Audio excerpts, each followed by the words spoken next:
kenakalan, masalah remaja, masalah seksual remaja, itu yang saya bayangkan kota kecil ternyata lebih seru daripada Surabaya yang kota Serius? besar. Dan setelah saya capek, saya bilang, saya duduk di pojok ya, saya kasih waktu 1 jam. Di sana pun akhirnya 2 jam, itu saya juga nggak sadar. Mereka konsultasi dengan semangatnya. Nah, disitulah saya menjadi gini, anak-anak ini terus siapa yang bertanggung jawab untuk menampung mereka? Betul, betul. Itu loh. Dan saya mau sangat memberikan jempol kepada mereka. Kalian itu hebat loh. Kalian oke banget.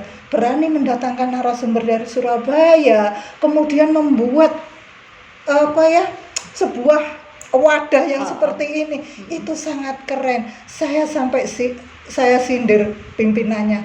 Kayak gini kok nggak diwadahi toh Pak? Kan ya sangat sayang. Daripada cuman keluyuran nggak jelas. Karena generasi muda itu adalah calon pemegang negara kita. Betul. Nanti.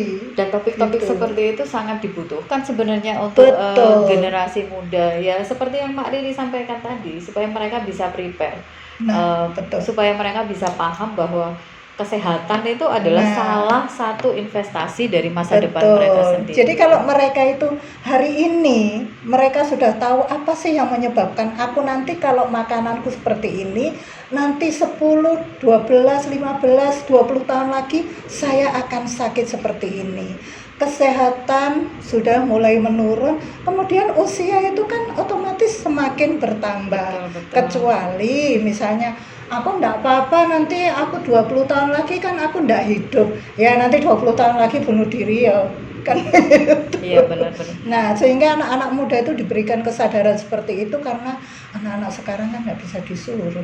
Betul. Nggak seperti kita. Dan tidak hanya perkara makanan, karena ini lifestyle. Dari hulu ke hilir ada lifestyle di situ, ada bagaimana treatment mereka untuk bisa memanage pikiran dan segala macam. Karena penyakit itu dampak makanan, dampak gaya hidup itu juga gede. Tapi ada satu yang jauh lebih besar, yaitu dari pola pikir. Pola makan, pola hidup, pola pikir ya. Yang terakhir ini Bunda, kakean pola. Ini yang baru. Itu yang gongnya. Ini gongnya benar-benar kakean pola. Nah, itu yang paling berat itu. Sebetulnya apa sih yang kita perlukan? Seperlunya kita. Nah, itu aja bisa. Kadang-kadang semaunya kita, itu yang berat ya. Betul. Padahal sekarang itu generasi muda itu benar-benar kecerdasannya luar biasa. Karena apa? Orang tuanya berlomba-lomba memberikan makanan terbaik, sehingga perkembangan otak mereka luar biasa bagusnya. Dan ditambah dengan perkembangan teknologi yang sangat luar biasa, sehingga mereka bisa mengakses informasi apapun hanya dengan 1 jari. Betul sekali. Ya kan, nggak perlu susah kayak zaman kita dulu ya. Dan juga harus hati-hati. Ini lama-lama kebal. Itu yang harus diterapkan ke generasi muda. Kenapa kalau orang saya nutuli, saya lebih suka handphone pakai stick karena tidak merusak jaringan ini. Apa kalau orang Jawa ngomongnya kapalen?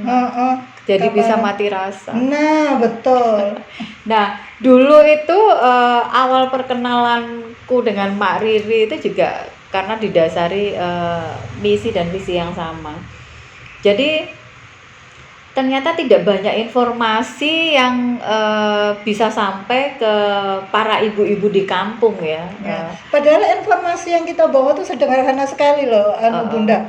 Misalnya tadi perkenalan pertama, bagaimana kita mengajak supaya tidak kanker cervix dan payudara, itu kan pikirannya berat banget ya. Padahal sederhana banget ya.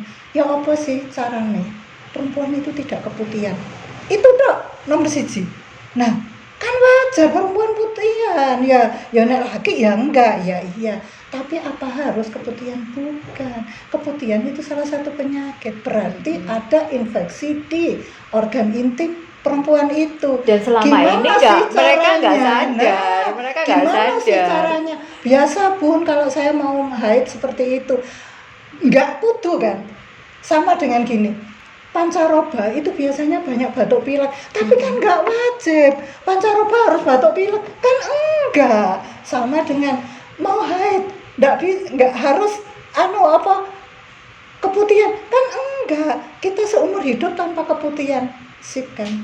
Ya itu Gitu. minimnya informasi Betul. yang sampai ke mereka. Makanya pada saat itu aku hadirkan Mak Riri untuk ke sana sebagai pembicara untuk memberikan prolog ya, pengetahuan tentang bagaimana cara mendeteksi kanker payudara Nah, secara dini ya, Iya. secara mandiri. secara mandiri. Secara mandiri dan mulai dini ya, karena kebanyakan setauku kebanyakan orang itu datang ke rumah sakit dengan kondisi yang sudah parah, stadium 2, Betul. stadium 3, dan kebanyakan stadium 3B ya. Iya. Itu kebanyakan begitu, mereka datang ke rumah sakit ketika Iya, posisinya kasusnya sudah karena parah. begini, kebanyakan seperti ini kasusnya Bunda Ma. Kalau misalnya ada benjolan di payudara perempuan itu, kemudian dia ngobrol sama tetangga, ono benjolan. Uci-uci biasanya gitu. Halo Jarno, sing solak ilang dhewe. Nah, Betul. berlarut, akhirnya dia kesakitan. Kemudian dia ke dokter.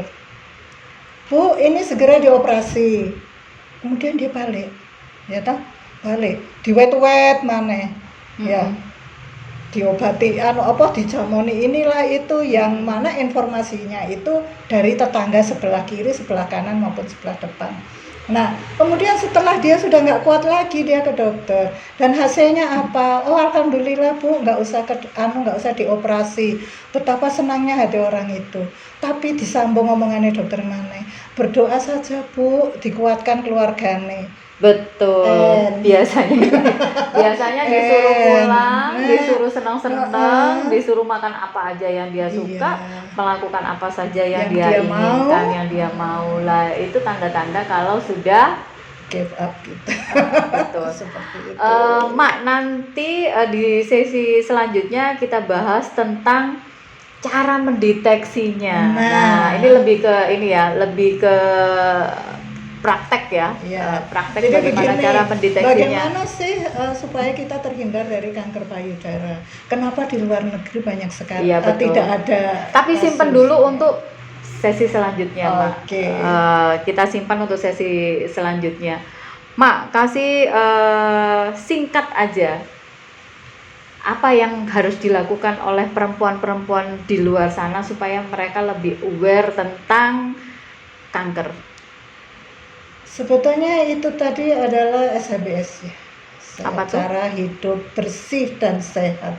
Dimanapun apapun, nomor satu adalah bersih.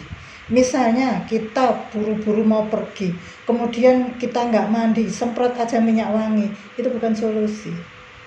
Kita mandi itu sudah nggak ada masalah, bersih ya. Sama dengan organ intim, karena modal perempuan itu adalah di organ intim dan payudara. Sekarang ditanya laki-laki seluruh dunia, kalau perempuan itu enggak, yang dua ini tidak berfungsi, kira-kira saya gelem ora.